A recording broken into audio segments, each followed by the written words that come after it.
Syederalun viral video yang memperlihatkan tradisi perjodohan atau khitbah santri secara massal. Dikutip dari kompas.com, video itu viral seusai diunggah oleh akun TikTok @matahari_miftahul_huda 2.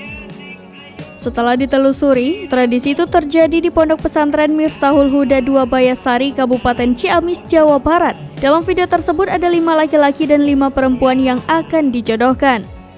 Kemudian pimpinan umum Ponpes Miftahul Huda 2 Bayasari, Kyai Haji Agus Malik An-Nawawi memperkenalkan asal daerah santri tersebut. Sesaat kemudian Kyai Agus membawa tempat yang berisi gulungan kertas yang sudah tercantum nama santri-santri tersebut.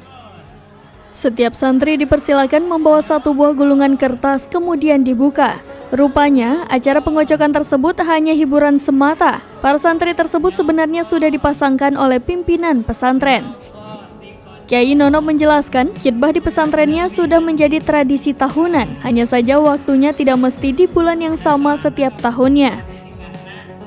Tradisi ini sudah dimulai sejak tahun 2005. Kyai Nono mengatakan sebenarnya mereka saling kenal namun hanya sebatas kenal di kalangan santri saja. Namun lanjutnya perjodohan itu tidak sembarang dilaksanakan.